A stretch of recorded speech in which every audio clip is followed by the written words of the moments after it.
The Coeur d'Alene River Basin stretches from its headwaters near the Idaho-Montana border to the Spokane River in Washington. The Silver Valley is a mining district within the river basin.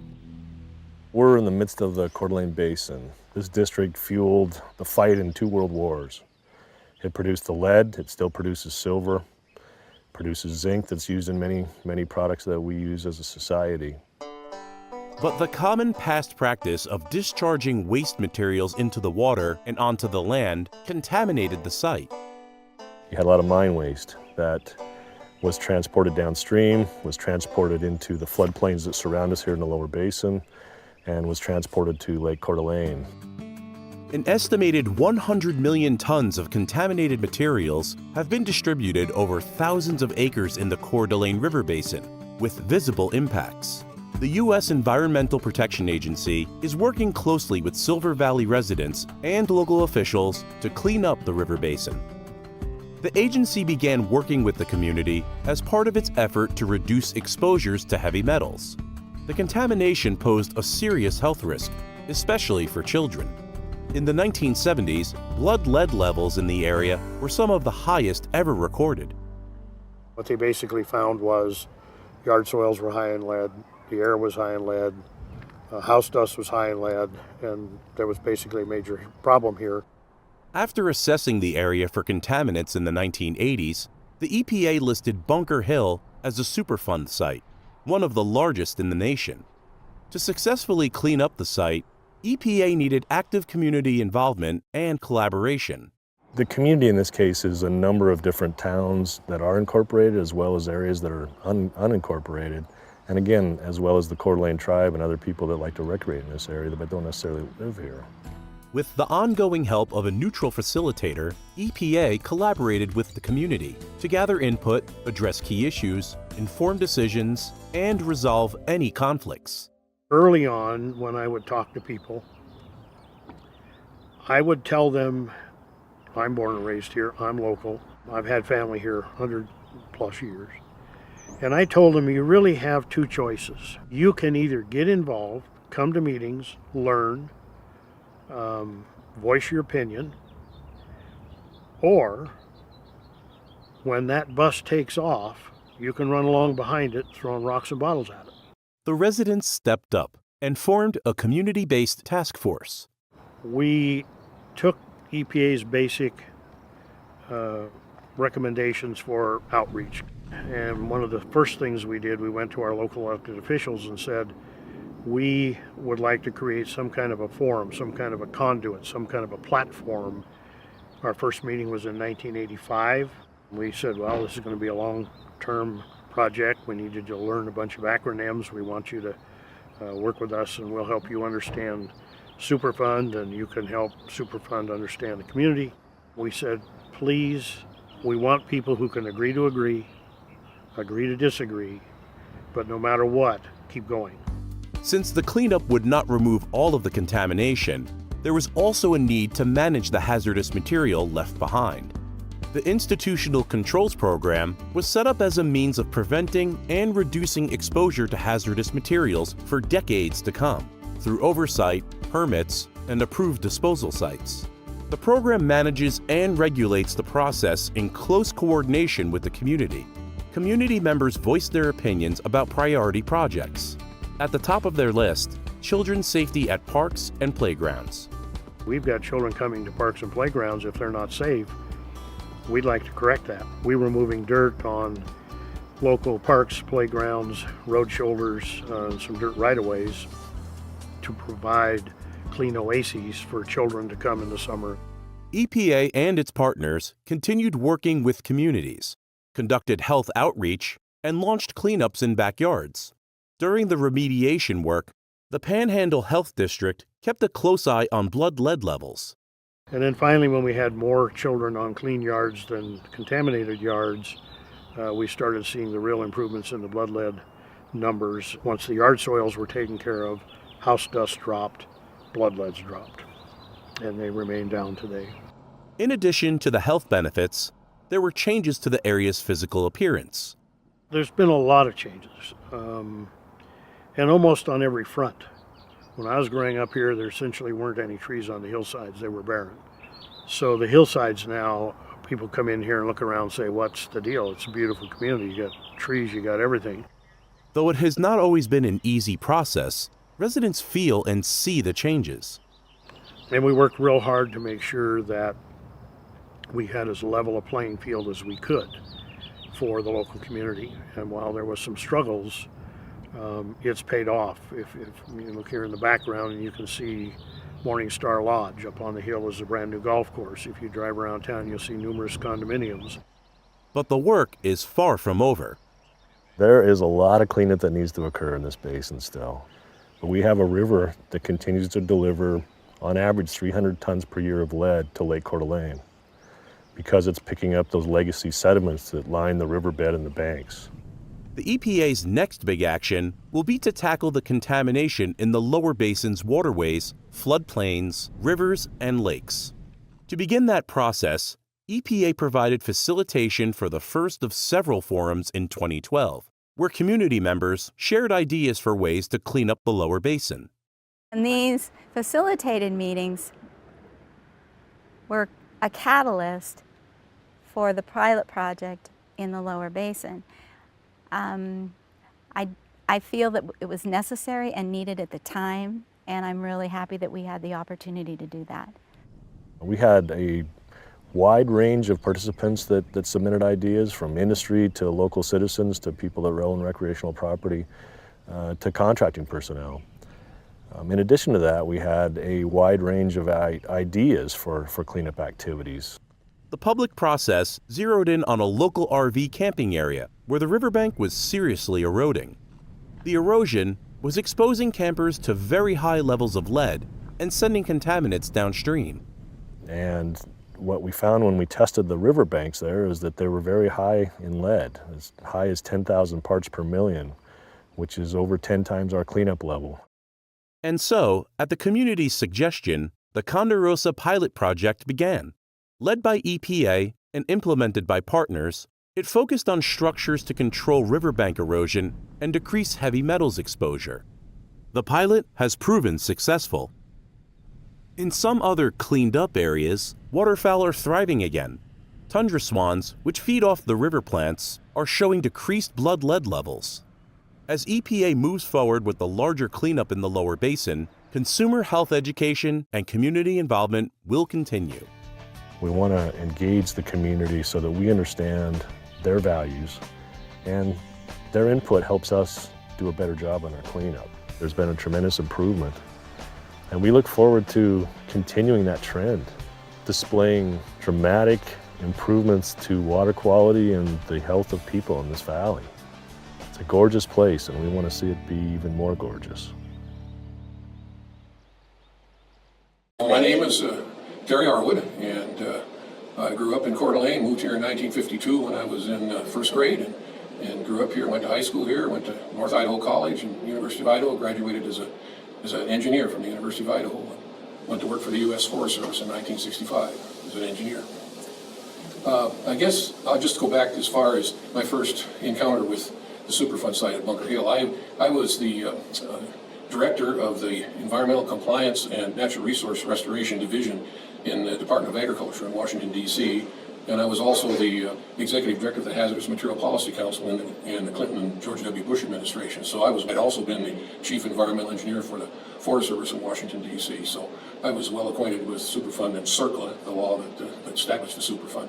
But anyway, a few years before I was ready to retire from the federal government, I became aware of the fact that the legislature in the state of Idaho had passed an act to create the Basin Commission. And so at the time I was already working with Hecla Mining Company on some settlement agreements for projects within the central part of Idaho and the Bunker Hill site, so I was well aware of all that. Anyway, I retired in June of 2002 and came back to the North Idaho to build my retirement home north of Coeur d'Alene on land I'd purchased back in the early 90s. And as soon as I got out here, I joined the Citizens Coordinating Council, which is the citizens group that provides information and activities with the Basin Commission. So I was already involved. I was very concerned about what was going to take place as far as cleanup of Coeur d'Alene Lake. Anyway, I was also hired by the Forest Service right away as a consultant to work on uranium mining cleanup in California, and it didn't take very long that people knew that I was retired, that I was hired by a big consulting firm to be their principal environmental engineer. But once I got the house built in the summer of 2003, I got kind of bored with life, and then was working for the consulting firm in Africa and Philippines and all across the United States. The late summer of 2004, I was contacted by the Basin Commission's chair and by the EPA. I'd been working with the CCC quite a bit, doing a lot of long-term work for them on the Clean Water Act projects that were funded by the EPA in 2004 and 5. Anyway, they asked if I would be interested in applying for the executive director's job for the Basin Commission. And so by that time, like I said, I was getting kind of bored with life, so I went ahead and applied, and they selected me for the position, and I went to work for the Basin Commission as their executive director in the first week of December of 2004. But I had been spending some time looking around the Silver Valley, and I could see that the place was depressed. Of course, the industry had been knocked down, and the communities were starting to look a little unraveled. And I thought to myself, there's going to be a way to make the Superfund actions help this community get reinvigorated. So the first thing we did was we sat down with the various city fathers in the county and said, hey, you guys, why don't we all work together in a common group rather than you folks fighting with each other over funding from the government and all those kinds of things. So we put together a group of the mayors and people representing Shoshone County, and we came, and especially with a lot of help from the Panhandle Health District at the time. Jerry Cobb was working with me. And we put together what was called a drainage control infrastructure revitalization plan for the whole upper Coeur d'Alene Valley. And I think it's kind of the first of its kind in the nation. It had everything in it you could believe: water systems, sewer systems, the water treatment plant, roads, and both gravel roads and paved roads. And so it was a huge inventory of all the needs for the community. And what was interesting, that when we developed that, we came up with this big long list of projects, and the federal government came up with some special funding just a little while later, and the governor's office asked me to put together a whole list of projects. We got the water treatment plant in North Fork, where the well was influenced by floodwaters, approved. That was like a $30 million project from that program. Anyway, make a long story short, we worked together with the community and with the EPA, and the EPA was doing its cleanup, and we were doing the property cleanups and all that kind of stuff. But we also came up with some issues that we knew we could get funded with Superfund money in CERCLA. And those were the road surface replacement projects, both the gravel roads in the county and the East Side Highway District, and in the paved roads in all the communities and the East Side Highway District and Shoshone County. So two major programs. One of the other things in the Silver Valley is we have flooding, and we spent all this money on remediating properties, but we had no way of protecting them from flooding in the side drainages that come down through the community. So with the Record of Decision Amendment for the Upper Basin, we were able to add a whole program of local drainage flood control projects in the communities. I think there's about 23 of them, when we did all that work with funds from the Superfund as well. So the communities themselves are pretty well protected now from any kind of flooding to damage the remedies. We still haven't dealt with potential flooding in the South Fork or Big Pine Creek, but that was another program that we all got together on, cooperating with the mayors, especially the city of Kellogg and Pinehurst, to get started on figuring out how to deal with flooding in the South Fork. I think mostly what's really been good is that the community decided they weren't going to fight the EPA on the cleanup, that it was going to get done whether they liked it or not. And by doing that, we all came together, and we did all, and working with, especially with Idaho DEQ and EPA, we've been able to do a whole bunch of work that enhances the communities, but also deals with the contamination that's present everywhere in the basin. So it's been a real good project. I'm very proud of what the community has been able to do. So I felt real good about all this. I'm very concerned about the lower basin still, and the things that need to be done down there, and especially what, if anything, could be done with Coeur d'Alene Lake. I really don't think there's a Superfund remedy for Coeur d'Alene Lake, but that's another question. But like I said, I wouldn't have been so concerned about all of this if I hadn't grown up in Coeur d'Alene. So anyway, it's been a really good experience to get to know those, and there's some really fine people in the basin up there, and I really want to thank those city fathers that got together with us when we put together that great big plan. That plan, that decrypt we call it, has almost been completely done now by funding. And I think this is important. We funded some of it with Superfund money. We funded some of it with grants that the communities got from various federal agencies, and the communities themselves passed bond issues. And we all got together. One of the things I remember Matt Cooler telling me one time, he says, Terry, I'm not going to have you pave my street for me if I got to come back in a year and dig it up to put a new sewer water line in it. So they got busy and got ahead of the paving program and got all their infrastructure put in. So we're not out there digging holes in a brand new pavement. So anyway, in the long run, I think it's a great project. It's been a real success working with the communities, and I just look forward to them continuing for probably quite a little bit longer time. I know at least 15 more years in Canyon Creek, and God knows how long it'll take in the lower basin to really make a difference down there. So thanks. So we're looking at the central impoundment area, which is a 220 acre impoundment. The Bunker Hill Company originally started constructing that in 1928. Unfortunately, they built it on top of preferential flow paths, Bunker Creek, and the South Fork of the Coeur d'Alene River corridor. There's a wide variety of mine waste disposed of in the CIA, including tailings, gypsum, process waste, acid mine drainage from the mine in an unlined decant pond was stored and used when the Bunker Hill Company operated the central treatment plant. And of course, they stored sludge up on top of the central impoundment area. In 2000, EPA completed contouring and construction of a geomembrane cover system to cut off precipitation and also the transport of dust onto the community of Kellogg. New line sludge impoundments were constructed in 2019 on top of the CIA, as we saw in earlier footage. And groundwater force mains run over the top of the CIA, as do the effluent discharge lines, which discharge to the South Fork of the Coeur d'Alene River on the far eastern end of the central impoundment area. The community has energy to redevelop that area. Flat space in this narrow valley is hard to come by. And so they have looked at a number of options. At one time there was energy to build a golf course up there. Right now the community is trying to figure out what they can do, but they're looking at recreational opportunities for the most part. Okay, well, let's look at the data. Since our site was listed in the 80s, how has population increased? How much more is in the economy? How much have the land values increased? How many jobs have been created by the EPA cleanup? What is now the contamination levels in these areas that were like so toxic nothing could live? What's going on now? So, you know, these data points and our ability to just keep on moving forward and saying, forget the stigma. There is no stigma. The stigma is not addressing the pollution. It's not having a Superfund site. This is not Love Canal days. We've moved on. And we're bringing valuable federal resources to clean up a problem in our basin. Is that not a great thing? So, you know, it's sort of like you have people then drop their jaws kind of going like, how do we refute that stuff?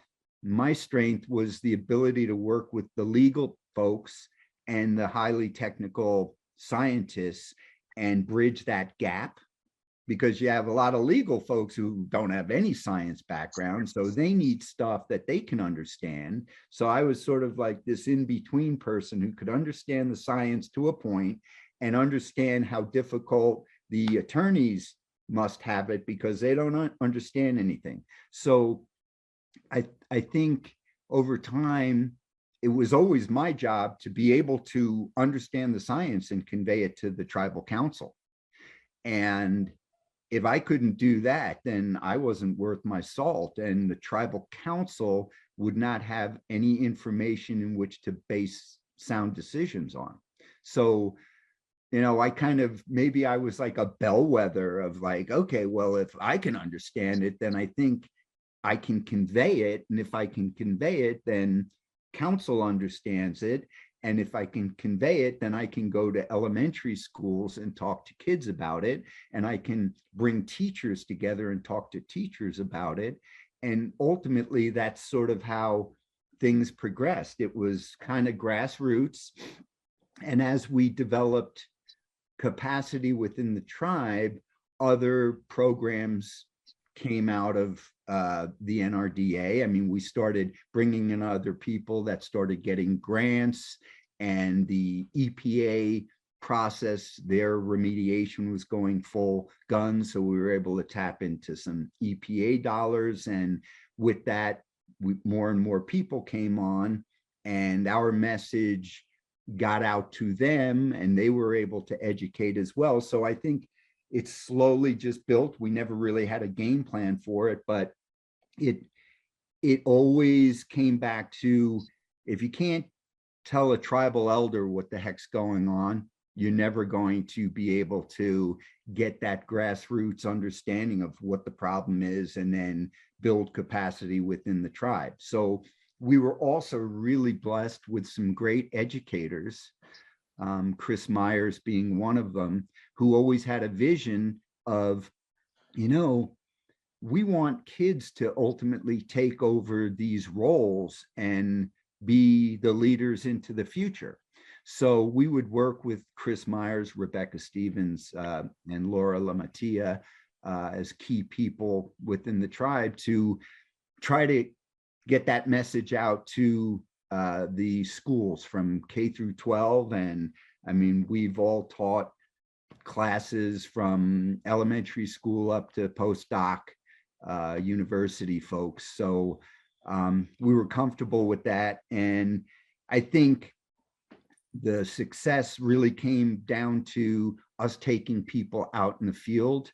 It was kind of a weird thing in Coeur d'Alene because it looks really beautiful, and under the surface of the water is where all the problems lie. So, you could go out into these massive wetlands that are toxic to wildlife, but it just looks beautiful. So, data on a piece of paper or a PowerPoint isn't going to get the point across. It's like, let's get out in the field. So we spent a lot of time crawling up and down those drainages, particularly the upper basin where the toxicity was still out, just like right in your face, stark, nothing was growing. These creeks were dead.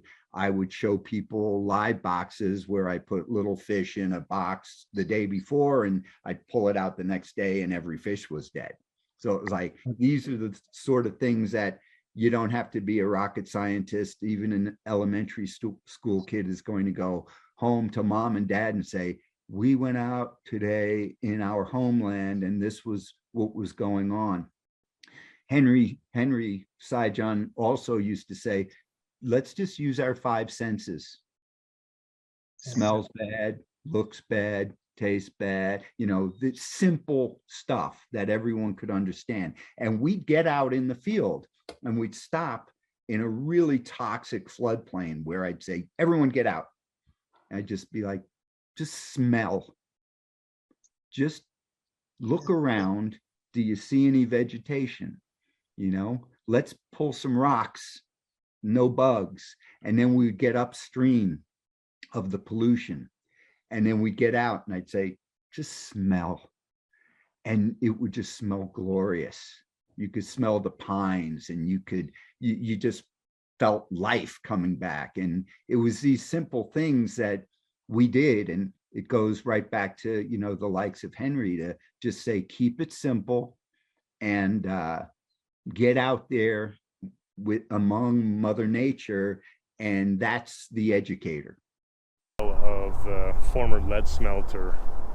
So the smelter was demolished in place, contaminated soils and cleanup materials were placed, and then it was then subsequently capped, and then used a geomembrane cover system again to cut off infiltration and precipitation. So that was finished in the late 1990s, as we discussed earlier in our presentations to the NAS. I'm Jerry Boyd, and I'm currently the chairperson of the Citizens Coordinating Council, which is one of the 2 standing committees of the Basin Environmental Improvement Project Commission. BEIPC is what we refer to it a lot of times, or commission. And the reason I got involved was that I grew up in the Valley and graduated from Kellogg High School quite a long time ago, 1958. So I've always had an interest. I worked in the Valley when I started when I was 16 in the cell room of the zinc plant. And then from there, I worked underground in the Sunshine Mine. And from there, I worked in the analytical lab at the zinc plant while I was attending the University of Idaho. My background, of course, I graduated from high school and I acquired a chemical engineering degree at University of Idaho. After that, I was in the Army. And then when I came back from the Army on active duty, I worked at the smelter, the lead smelter in Kellogg. And I started off in research, metallurgical research, and then from there I became a supervisor of one of the departments of the smelter. And when Gulf Resources took over, I applied to law school and went to the University of Idaho and got my law degree and worked for a federal judge in Denver. And then after that, I came back to the area and started working with a law firm in Spokane. I did that for 44 years, I think it was. So anyway, that's my background. I've always been interested in the Silver Valley, and my parents lived there for a time when I first came back to Spokane. On top of that, I now own and have for 40 years property on Lake Coeur d'Alene, and of course, I'm very much aware, having lived there and since then, of the pollution that has been deposited in the Coeur d'Alene River, the South Fork of the Coeur d'Alene River. And the South Fork of the Coeur d'Alene River flows through Coeur d'Alene Lake. It goes into the Coeur d'Alene River. They join the North Fork of the Coeur d'Alene River near Enaville. And then it flows downstream to the lake at Harrison, and then it flows past my property. So I was very much interested in what was going on. So that was really one of the reasons that I've been interested in it. In addition to that, when the Bunker Hill site was first listed, and I believe it was 1983 under circular or the Superfund law. I know that a lot of people up in the valley were very upset about what was going on up there. And it was shortly after that listing that the Bunker Hill Company shut down, and many people lost their employment as a result of that. Now, a lot of people would like to blame the government for that, but my opinion is that it really was more related to the Gulf Resources Corporation and economics at that time. So, but nonetheless, the public up in the Silver Valley, or at least those that I've heard about or heard from, were very concerned about these sites and the activities of EPA. I think as a result of that concern, and which was expressed to the Idaho legislature, and in addition to the people in Congress from Idaho, the legislature passed a law that created the Basin Commission, and because of that, I think that was like in 2001 or 2002. But because of that, then a number of meetings were held in many areas, including Post Falls, Coeur d'Alene, up in the valley. And I attended many of those meetings, as did the former director, attended those meetings as well. And from that, it became obvious, at least to me, that there was a need for somebody to step forward and participate, and I was just one of many at that time.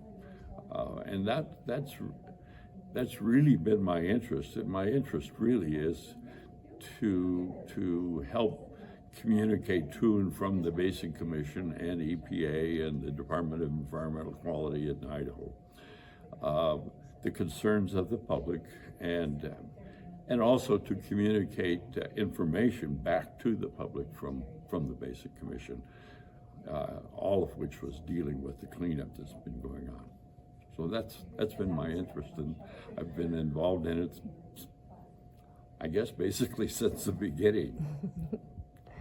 Great. And we're looking at the former zinc plant and acid plant and phosphoric fertilizer plant area.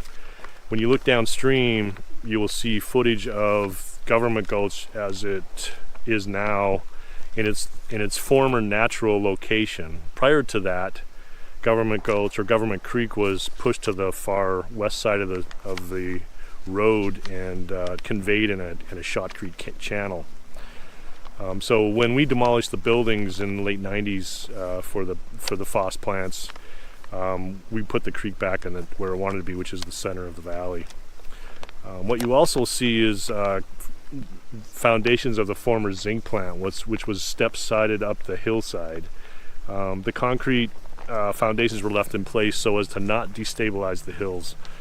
And remember that this work was done in the late 1990s. The hillsides were barren. There were no trees that were growing, and there was basically no grasses on the hillsides. And so erosion was a real threat. But those foundations remain. There's also a former administrative building that the community thought they would want to keep here. So you can see that's still intact and is being used by a local entity.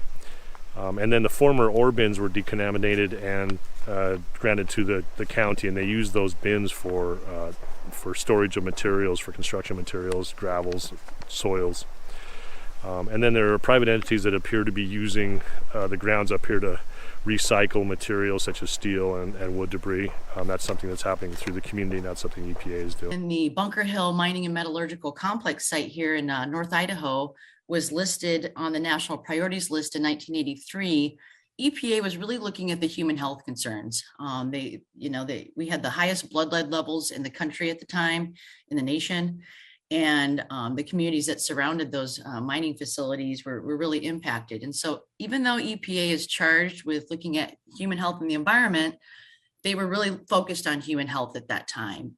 And so our tribal leaders were seeing this, and we're also questioning, well, what about all the natural resources in the area and the injuries that have been caused by historic mine waste contamination?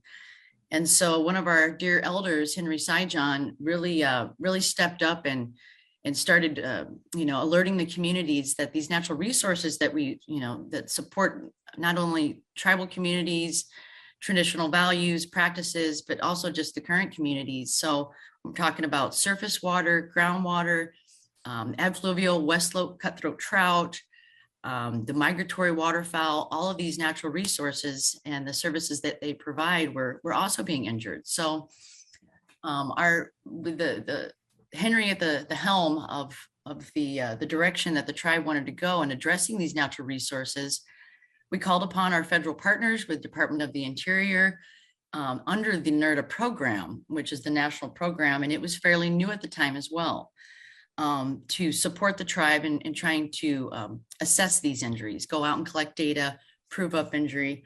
And to quote Henry, as he told my previous director, let no stone be left unturned, prove up that data and the irrefutable data, because he had a vision and he knew that in order to seek damages or dollars from the mining companies for these injuries to natural resources, we were going to have robust data to go to court. And the federal government did join in with the tribe under the NERDA claims against the mining companies in the early 90s. It took a lot of work to get there with the U.S. Department of the Agriculture and Department of the Interior, as I mentioned. And the way that these two processes align with Superfund and NERDA is that with the tribe and the federal trustees being able to collect this data and do the evaluation and determine the injury assessment and injury determination are the CERCLA terms under NERDA. EPA was looking at the data that we were collecting, and they were saying, you know what, that data can actually help us as well. And so over the years, EPA actually did utilize our data because of the robustness of it, and included it in their consecutive interim records of decision, which are the decision documents to identify where to do cleanup. So that was a big deal. That said a lot to us that they were seeing the value of the data, and it's taken a long time for them to really kind of I guess, wrap their hands or head around how they can use it in their remedial decision documents. And so I think having that NERDA process working, and it's working the way it's supposed to under CERCLA, is having that those natural resource damage assessments and injury data incorporated into what EPA is doing for cleanup on the Superfund site. So let's bring it back and kind of picture yourself in your house. So if you remediate, you need to remediate something, you need to fix something that went wrong somewhere, right? And restoration, restore, you need to restore a wall that maybe had a hole punched in it, or a floor that got flooded out, or something like that. And now take it out to the environment, where you hear remediation under Superfund. It's really cleanup. And it's the EPA's charge, as well as our other federal trustees that have CERCLA authority, like the Forest Service. They can remediate forest lands, which means cleaning up where contaminated or hazardous substances have come to be located. Every Superfund site is going to be different on how they remediate areas that have been contaminated. Mostly, and I haven't heard of any other site being different, but most of the time remediation occurs on the site where the contamination was generated and where the hazardous substances have come to be located. Excuse me.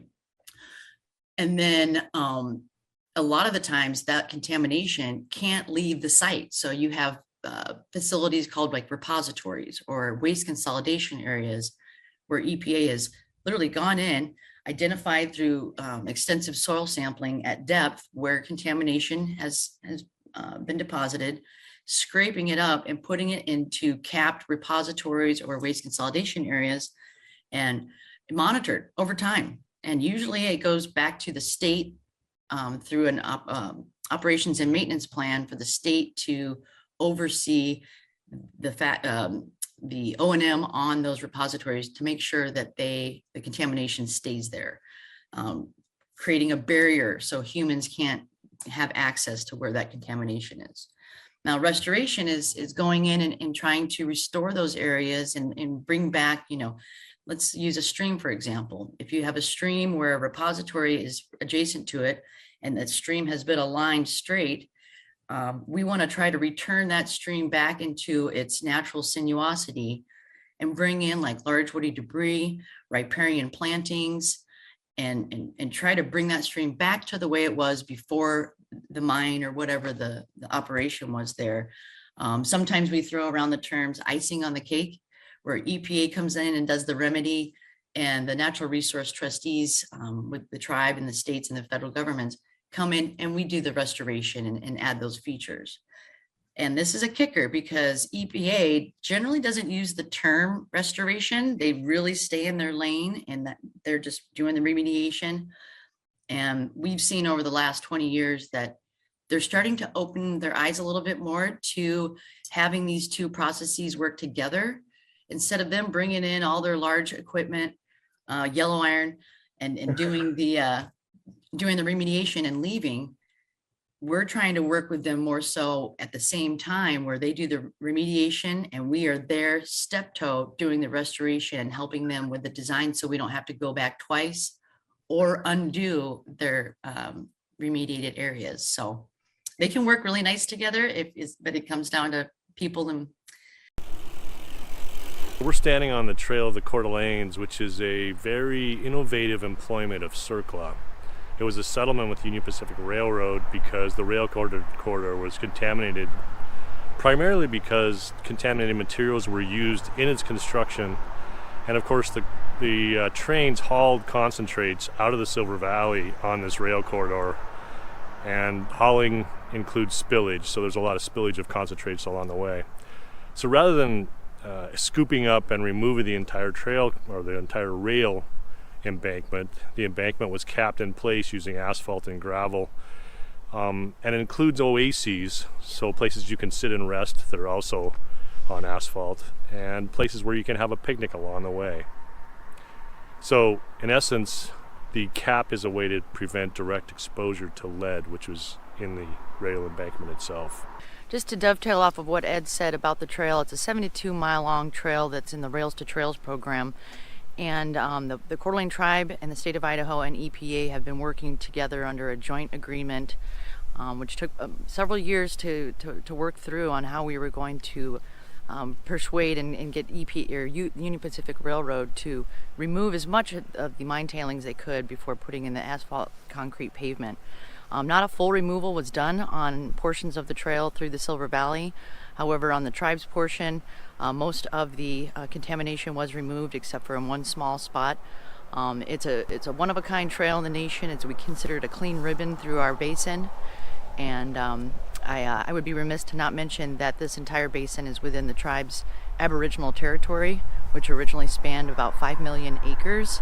And today the current reservation is about 345,000 acres. So this trail goes from Mullen, Idaho, all the way down to Plummer, Idaho, the seat of the Coeur d'Alene Reservation. And we're very proud to continue our relationship with EPA and the state of Idaho on the map. Hi, my name is Cami Grandinetti and I work for the Environmental Protection Agency. I started working on the Bunker Hill Coeur d'Alene project at the end of 1995 and was lucky enough to be part of a really great team focused and dedicated on cleaning up historical mine waste. The Silver Valley was an incredible part of American history. The mining that went on in that valley led to and helped with the development of the country. But there were a lot of unintended consequences with mining and environmental releases of contamination into the environment that caused problems that we later identified and then worked to clean up. My role on the project initially was as a project manager, and then over time I became a manager but still maintained the project in my section.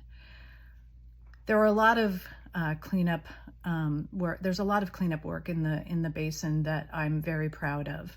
I'll name just a few. One of the first ones was my role in working to revegetate the hillsides within the Kellogg mining and metallurgical process area.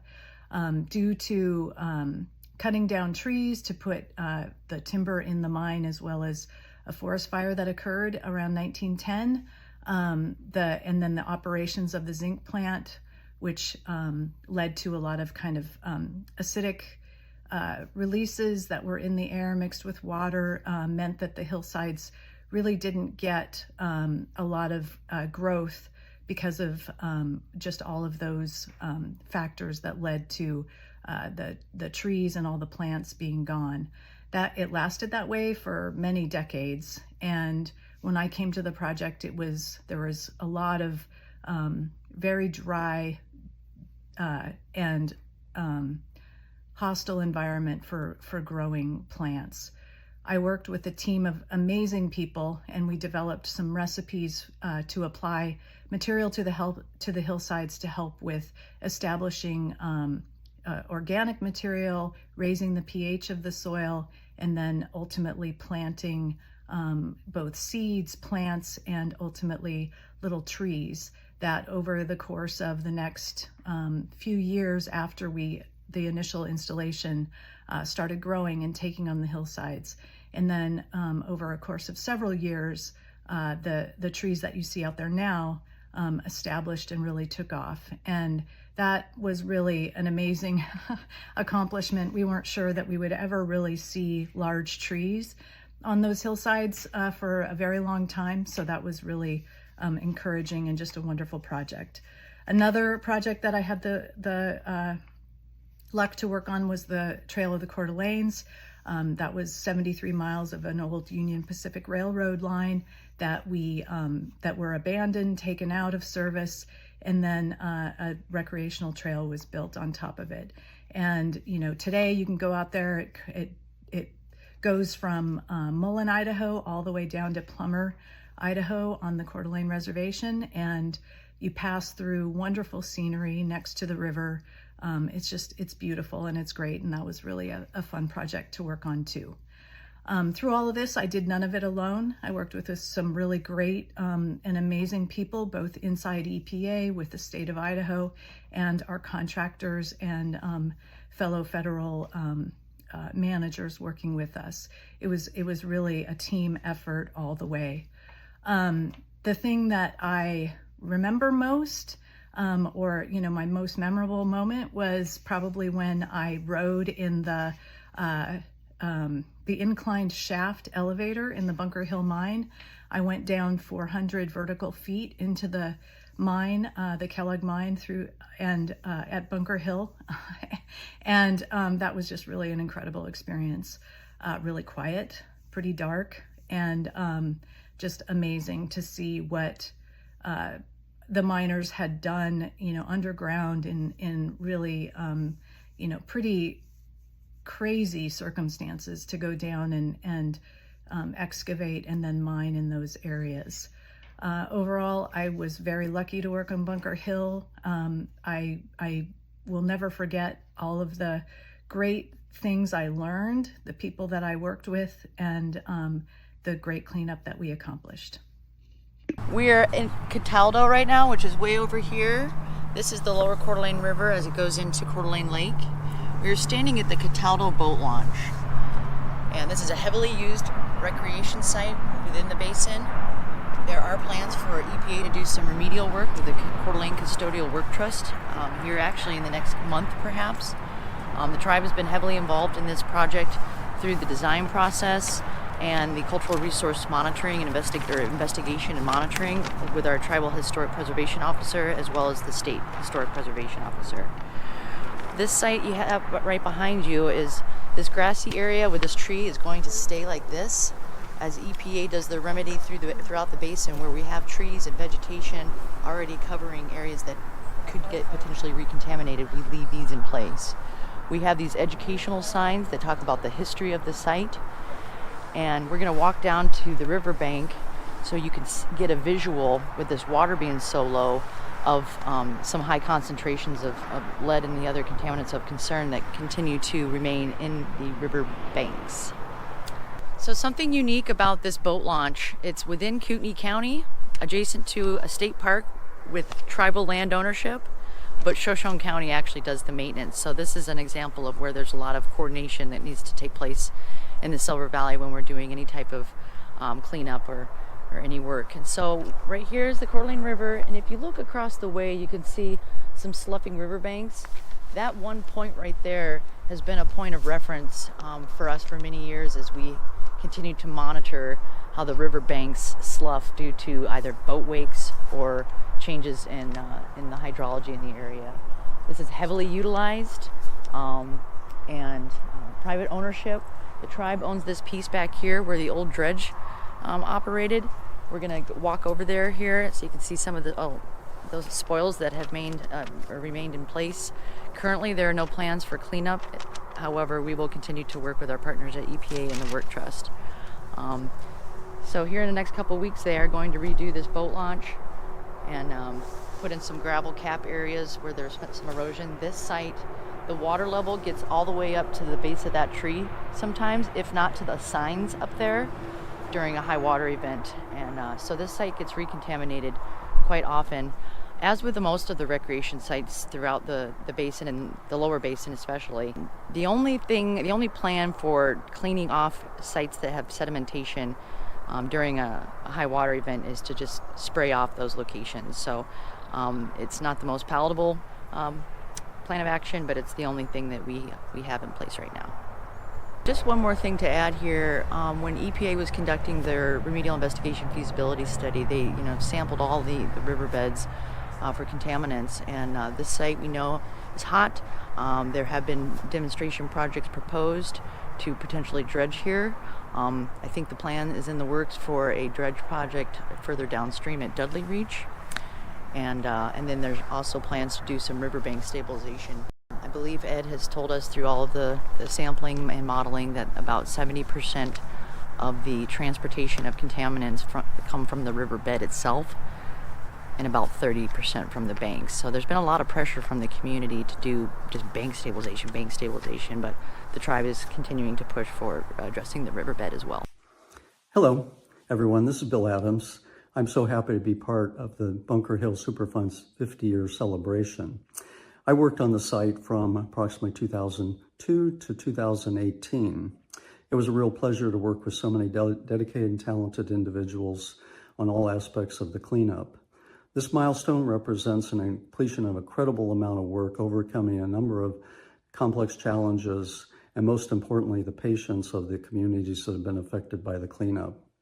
Initially, I was a project manager working on some of the mine and mill sites under the initial record of decision. These included the Rex site, the Golconda site, the Constitution site, and the Sisters site.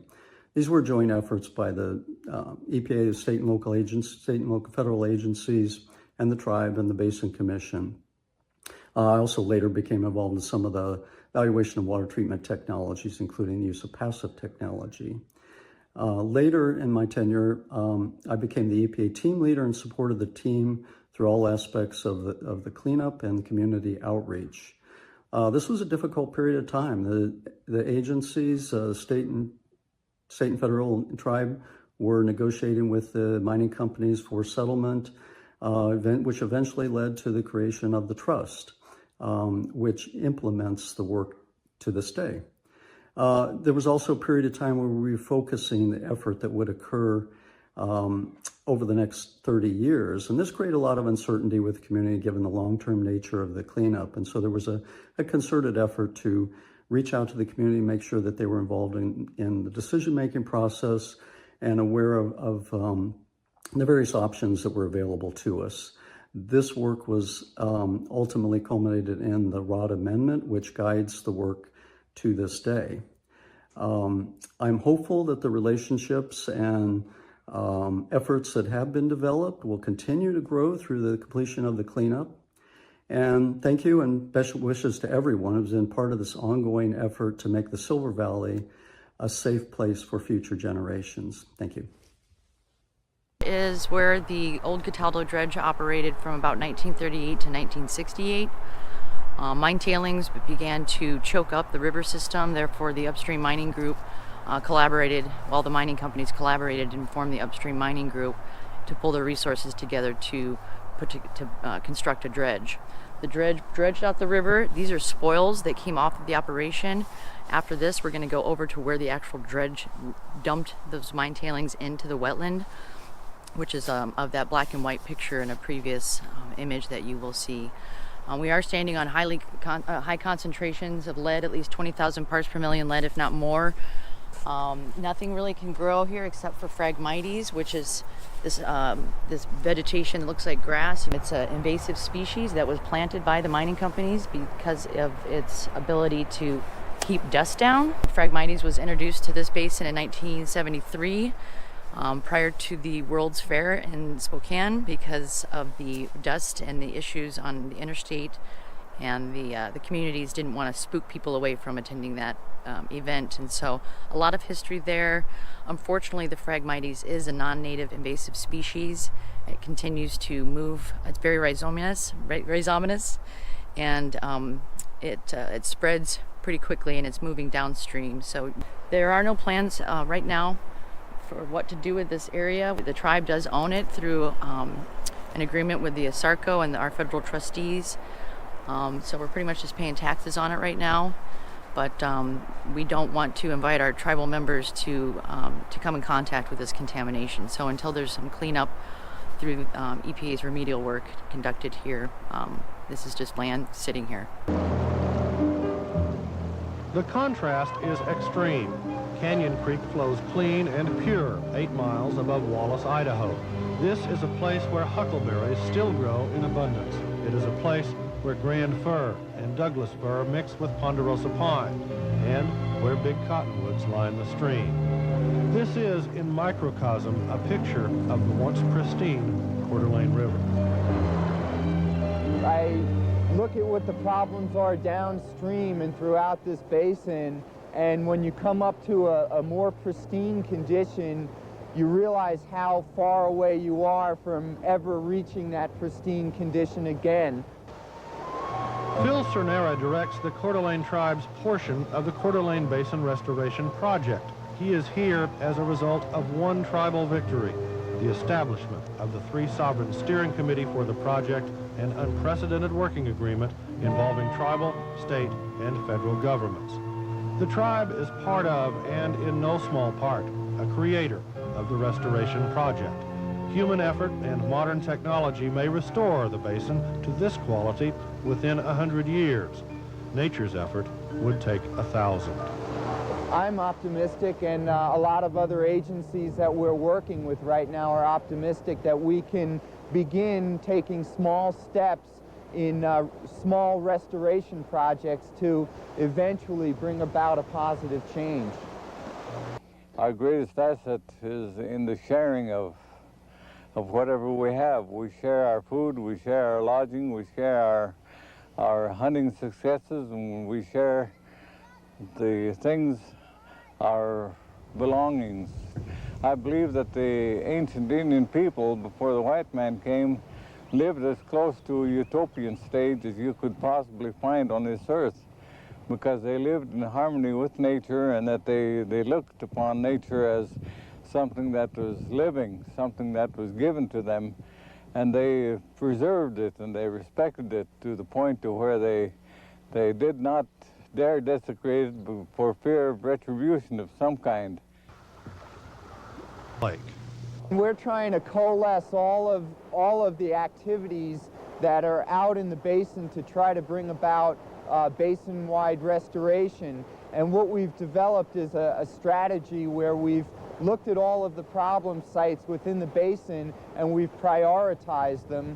And based on the effect that a problem site might have on human health risks, or we're also looking at upstream problems. So what we'd like to do is the problem sites that will affect human health, we'll go after those as a top priority, and we'll also go after the sites that are in these upper tributaries, because we feel that we need to address the sources of all these contamination spots. If we can abate the sources and stop the pollution from coming into the stream, then we can slowly work our way down each basin, and eventually the water flowing into the main river will clean up. Time is running out and I'm getting pretty old, and so I feel that if I can help my people in some way, I think that would be quite satisfactory to me, and it'd leave me very happy. And we can look upon this land and upon this earth as something that we have achieved in making it better, not only for my people, but for everybody. I think the old Indian people are just looking at society and science. They're saying, all right, the men of science, let's see what you can do about correcting the things that you've done. And I think that the scientific field is definitely at an impasse, because they can't solve everything.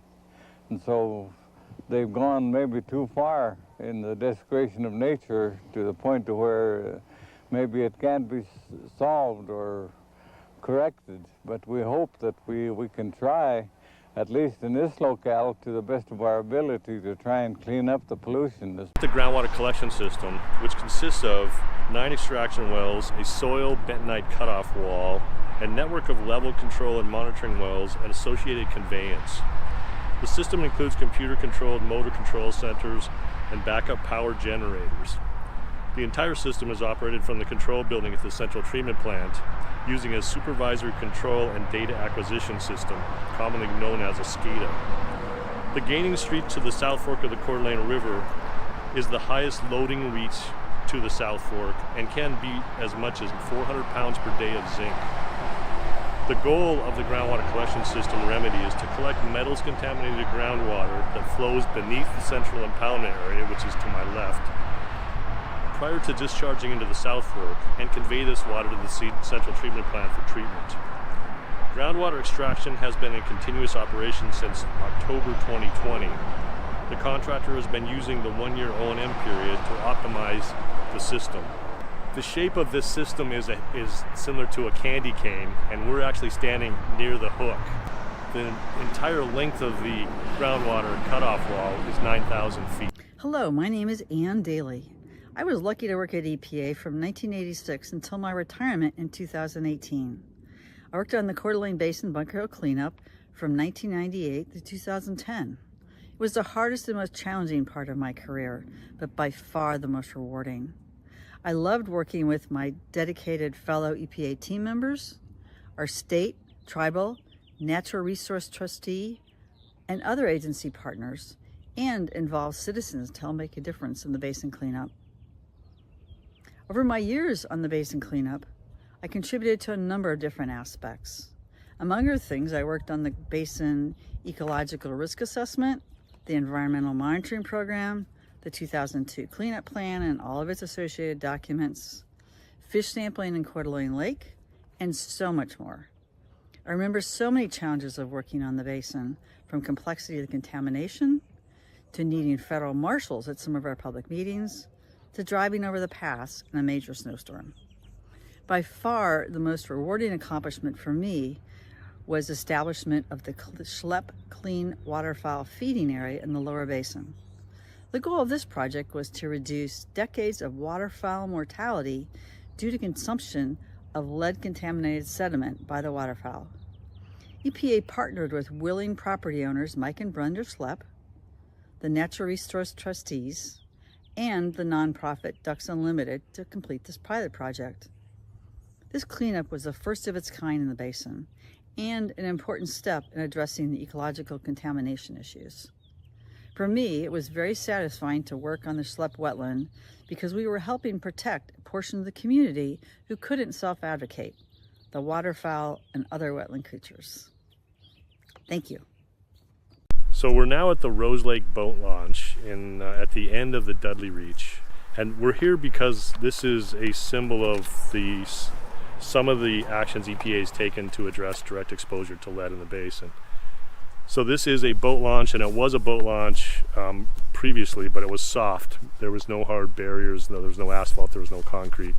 So our remedy here was to bring in and put in an asphalt parking lot, concrete boat ramp, concrete launch pad, and to stabilize the riverbanks here so that we don't have issues with this area being eroded from high flow events at the end of a long fetch here. I think the one thing I want to highlight is that the site is prone to recontamination, and that's a problem in the lower basin, in all aspects of the lower basin, because there's still so much contamination in the system, in the riverbed and the banks itself and in the floodplains. So after flood events, we still commonly see deposition of solid materials that's in the 3,000 to 5,000 parts per million lead. And that material has to be dealt with. It's typically washed off back into the river, which at this point is probably not an issue, but at some point when we turn the corner on the contamination in the river channel itself, then that material is going to have to be dealt with in a different way. In about 2003, 2004, through the Basin Commission, we received Clean Water Act funding to do demonstration projects throughout the basin to demonstrate new innovative technologies. EPA was the lead on this project, and they used a geogrid fabric placement where the bank had been eroding heavily. They put in some willow whips in between the geogrid, and then they installed 6 to 12 inch large boulders to hold the tow together. It's about 300 feet in length. And at that time, this was really innovative technology. We've seen this biostabilization work in other places of the basin. It's expensive, but it's holding up and it's doing well. And yet, as you can see, there is some vegetation that is overhanging the bank, and so it's not just the hard rock riprap that we see in other areas.